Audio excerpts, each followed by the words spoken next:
할렐루야. 아멘. 하나님께서 오늘도 우리에게 말씀 안에서 크신 은혜와 힘을 베풀어 주실 줄로 믿습니다. 오늘도 말씀에 대한 사모하는 마음을 가지고 나온 심령들 속에 하나님께서 크신 은혜를 강수와 같이 부어 주실 줄로 믿습니다. 영국의 위대한 설교가 찰스 스펄전 목사님은 고난 중에 있는 성도들을 향하여 이러한 유명한 말을 남겼습니다. 하나님의 손이 보이지 않을 때에는 하나님의 심장, 하나님의 마음을 신뢰하십시오. 여러분, 참으로 가슴에 와닿는 말이 아닙니까? 우리가 인생을 살다가 보면 도무지 하나님의 손길이 느껴지지 않는 캄캄한 밤과 같은 순간을 만날 때가 있습니다. 열심히 기도했는데 상황은 더욱 나빠지고, 간절히 매달렸는데 막상 하나님은 침묵하시는 것만 같을 때가 있지요.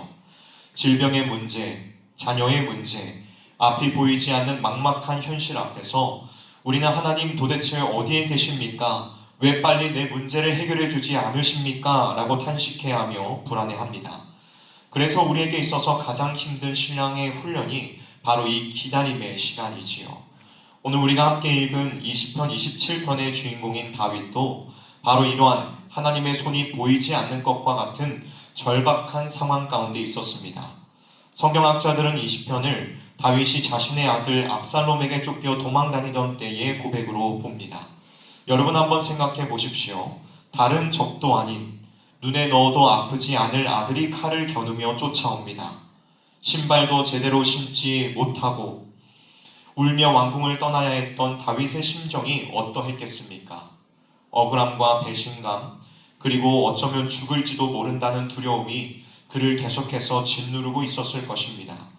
당장이라도 하나님이 개입하셔서 상황을 정리해 주셨으면 좋겠는데 하나님은 침묵하시는 것 같습니다.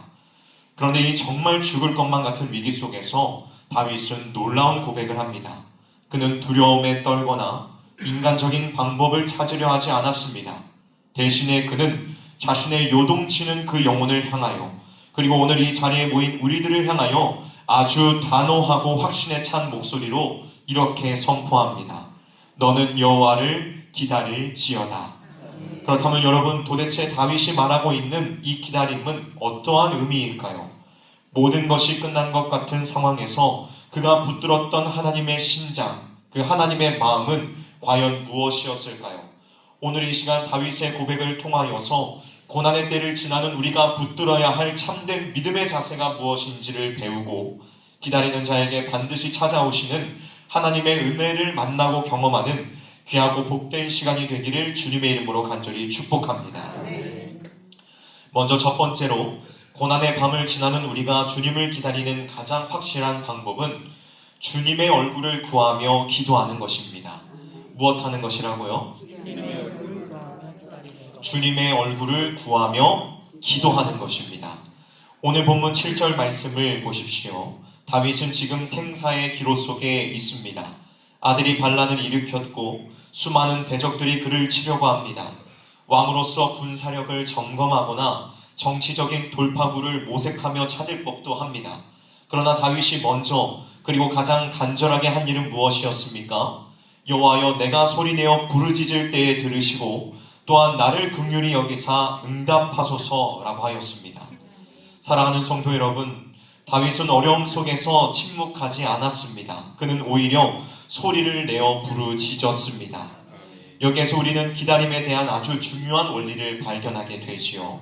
성경에서 말하고 있는 기다림이란 아무것도 하지 않고 감나무 밑에서 입을 벌리고 있는 수동적인 태도가 아닙니다. 하나님의 일하심을 믿기에, 그분께 내 사정을 아뢰고 그분의 옷자락을 붙드는 가장 치열하고 능동적인 기도의 몸부림이 바로 이 기다림이라는 것입니다.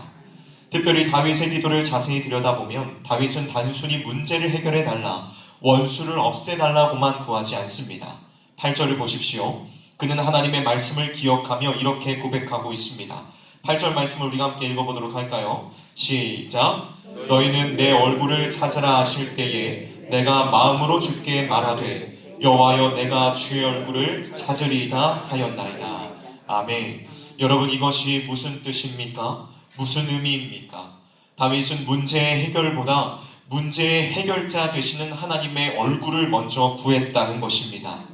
얼굴을 구한다는 것은 하나님의 임재 안에 거하기를 원한다는 뜻이며 하나님과의 친밀한 교제를 회복하고 싶다는 갈망입니다. 하나님께서는 우리에게 내 손에 있는 그 선물만 찾지 말고 나를 찾으라고 초청하셨고, 다윗은 그 초청에 예 주님, 제가 주님의 얼굴을 찾겠습니다라고 반응한 것입니다. 사실 죄인인 우리는 감히 거룩하신 하나님의 얼굴을 뵐 수가 없는 존재들입니다. 구약시대에 하나님의 얼굴을 본다는 것은 곧 죽음을 의미했지요. 그러나 하나님께서는 다윗에게 그리고 오늘날 우리에게 내 얼굴을 찾으라고 자비롭게 초청해 주셨습니다. 그렇다면 여러분, 어떻게 이러한 초청이 가능한 것일까요? 바로 우리 구주 예수 그리스도 덕분입니다. 하나님과 우리 사이를 가로막고 있었던 죄의 휘장을 예수님께서 십자가에서 자신의 몸을 내어주심으로써 찢으셨습니다. 예수님은 보이지 않는 하나님의 형상이시며 하나님의 영광을 아는 빛입니다. 그러므로 누구든지 예수 그리스도의 이름을 힘입어 은혜의 보좌 앞에 담대히 나아가면 우리는 진노의 얼굴이 아닌 자비와 긍휼이 가득한 아버지의 얼굴을 배울 수 있게 된 것입니다. 사랑하는 성도 여러분, 우리는 삶에 감당할 수 없는 어려움을 마주하면 본능적으로 탈출구를 찾으려고 합니다. 다른 사람을 찾아가 하소연하고 싶고 세상의 힘을 빌려 문제를 해결하고 싶어 합니다. 그러나 우리 믿는 성도들은 달라야 합니다. 사방이 가로막혀 있을 때에 우리는 위를 바라보아야 합니다. 환경을 보지 말고 나를 사랑하사 내게로 오라 라고 부르시는 주님의 그 얼굴을 바라보십시오. 기도는 내 뜻을 관철시키는 도구가 아니라 하나님의 얼굴을 대면하여 그분의 뜻을 내 안에 채우는 시간입니다. 우리가 환난의 때에 엎드려 기도하기 시작할 때에 비로소 진정한 기다림이 시작됩니다. 기도는 나는 할 수 없으나 주님은 하실 수 있습니다 라는 가장 강력한 신뢰의 표현입니다. 혹시 지금 응답이 더디다고 느껴져서 기도의 줄을 놓고 계신 분이 있으십니까? 하나님의 손이 보이지 않아 불안해하시는 분이 계시나요? 스펄전 목사님의 말처럼 손이 보이지 않을 때에는 하나님의 얼굴, 그분의 마음을 구하십시오. 기도의 자리로 나아가십시오. 우리가 간절히 부르짖으며 주님의 얼굴을 구할 때에 우리 주님께서는 외면하지 않으시고 긍휼의 빛을 비추사 우리를 어둠 속에서 건져내 주실 것입니다. 오늘 이 밤이 바로 그 주님의 얼굴을 만나는 은혜의 시간이 되시기를 주님의 이름으로 간절히 축원합니다. 두 번째로, 고난의 밤에 우리는 우리를 버리지 않으시는 하나님의 신실하신 사랑을 신뢰함으로 기다려야 합니다. 하나님의 신실하신 사랑을 신뢰함으로 기다려야 한다는 것입니다. 오늘 본문 말씀 9절 하반절을 보십시오. 다윗은 두려움에 섞인 목소리로 하나님께 이렇게 호소하고 있습니다. 나의 구원의 하나님이시여, 나를 버리지 마시고 떠나지 마소서. 여러분, 천하의 다윗도 두려워하는 것이 있었습니다. 그것은 사울 왕의 칼날도 아니었고 적군의 수많은 군대도 아니었습니다. 그가 가장 두려워했던 것은 바로 거절과 유기, 곧 버려지는 것이었습니다. 혹시라도 하나님께서 나를 버리시지는 않을까, 내 주위의 모든 사람이 떠나간 것처럼 하나님마저 침묵하시는 것은 아닐까 하는 영적인 고독이 그를 떨게 만들었다는 것입니다. 특별히 10절에서 다윗은 아주 충격적이고도 비통한 고백을 쏟아내지요. 내 부모는 나를 버렸으나 여호와는 나를 영접하시리이다. 여러분, 이 고백이 어떤 상황 속에서 나온 것입니까? 앞서 말씀을 드린 대로 지금 다윗은 아들 압살롬에게 쫓겨다니고 있습니다. 그리고 가장 믿었던 신하인 아히도빌이 배신했지요. 인간관계의 가장 기초이자 세상에서 가장 강력한 사랑으로 맺어진 관계인 부모와 자식 간의 천륜마저 끊어지는 그러한 아픔을 지금 다윗은 겪고 있습니다. 그때 다윗은 아마 깨달았을 것입니다. 아, 혈육이라도 나를 버릴 수 있구나. 세상에서 가장 안전하다고 믿었던 사람의 사랑도 한계가 있고 상황에 따라 변할 수 있구나라는 것을 깨달았을 것입니다.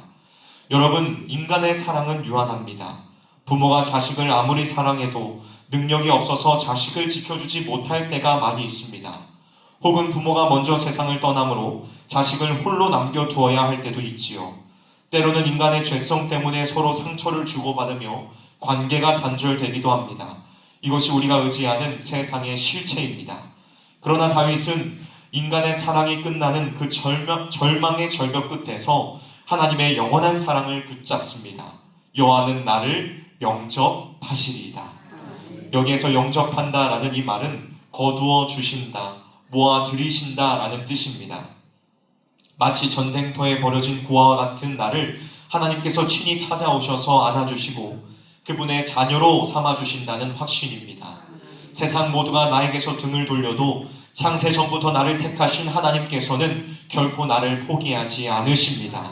하나님의 사랑에는 유통기한이 없으며 하나님의 그 선택에는 후회하심이 없습니다. 그렇다면 여러분, 우리가 어떻게 이 사실을 확신할 수 있습니까? 바로 우리 구주 예수 그리스도 때문에 우리는 확신할 수 있습니다. 예수님은 십자가 위에서 철저히 버림받으셨습니다. 나의 하나님, 나의 하나님, 어찌하여 나를 버리셨나이까?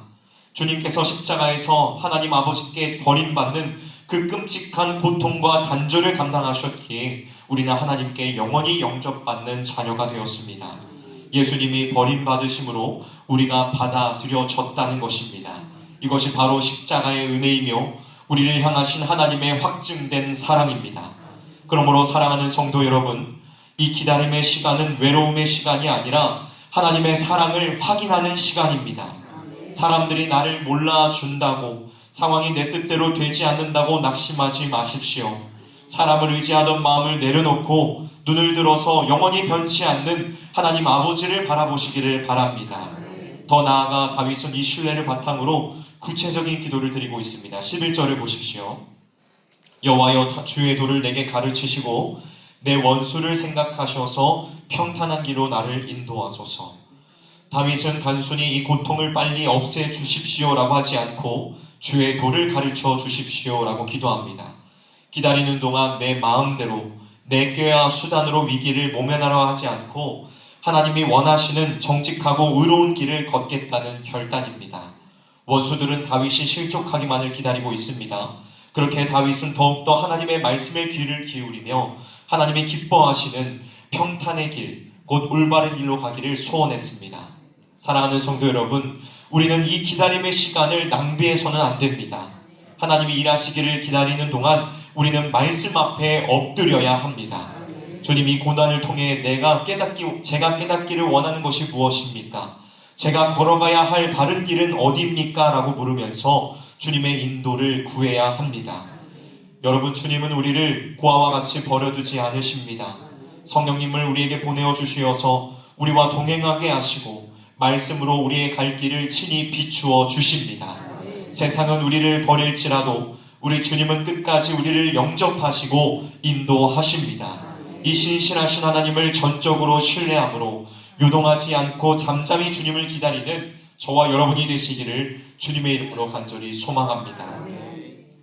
마지막 세 번째로, 우리는 이 어두운 밤을 통과하며 주님의 그 선하심을 확신하고 마음을 강하고 담대히 먹어야 합니다. 오늘 본문 13절 말씀을 우리가 다 같이 믿음의 고백을 담아 읽어보도록 하겠습니다. 13절 말씀을 함께 읽습니다. 시작.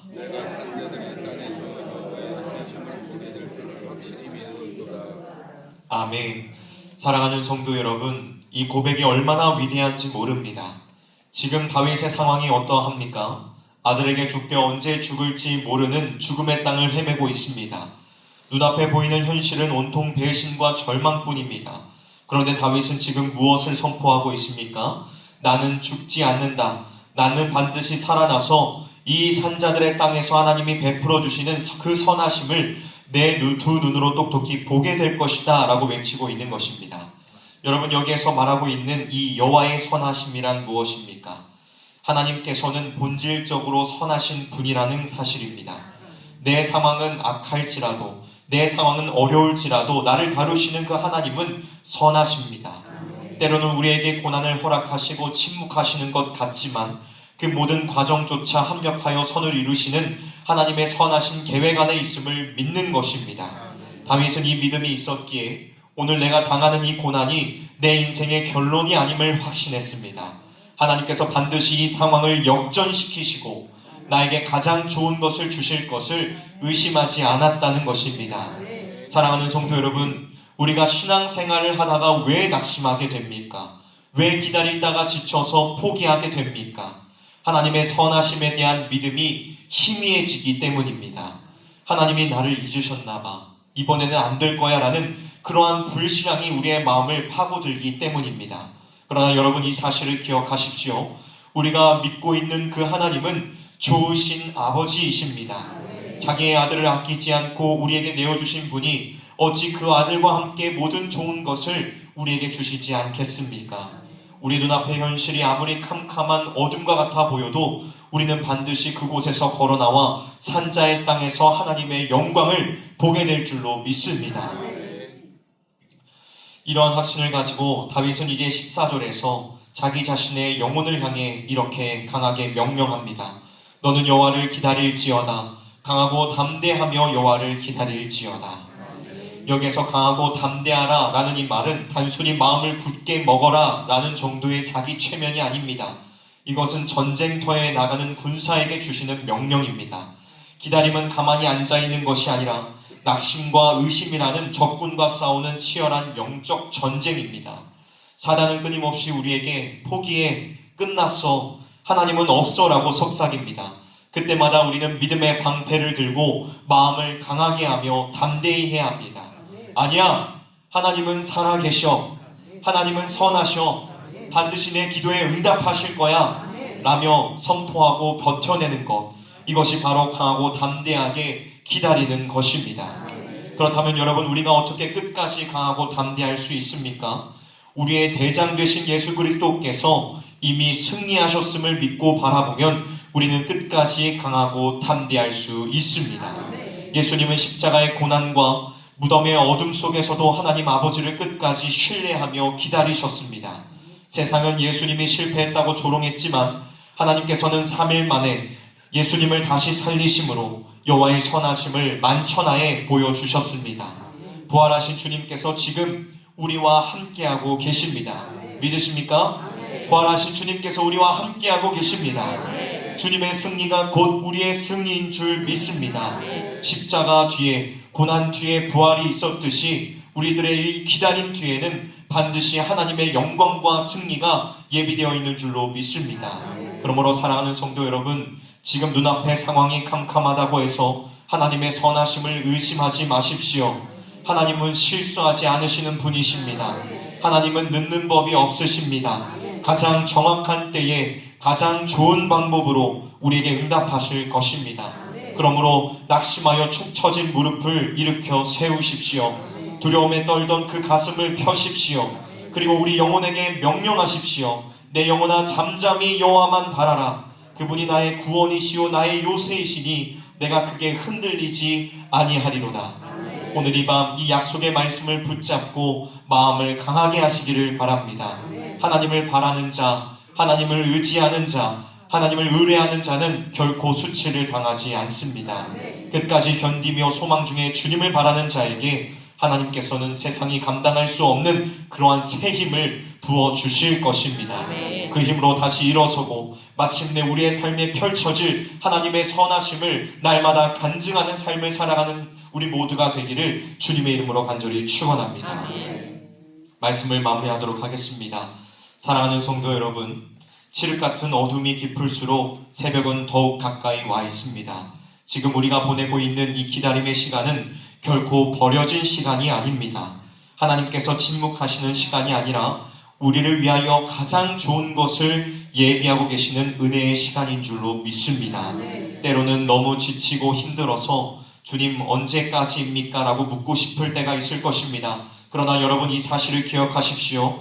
우리 주님께서는 여러분의 작은 신음소리 하나조차도 놓치지 않으시며 여러분이 흘리고 있는 그 눈물을 하나하나 다 기억하고 계시다는 것입니다. 하나님을 기다리는 자는 결코 망하지 않습니다. 하나님을 바라는 자는 반드시 웃게 될 날이 옵니다. 그러므로 오늘 이 밤 불안과 두려움의 짐을 다 십자가 앞에 내려놓으십시오.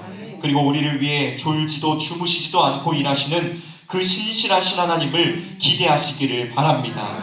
강하고 담대하게 주님을 기다리는 여러분의 삶에 마침내 여호와의 선하심이 아침 해와 같이 밝게 떠오르는 감격의 날이 오게 될 줄로 믿습니다.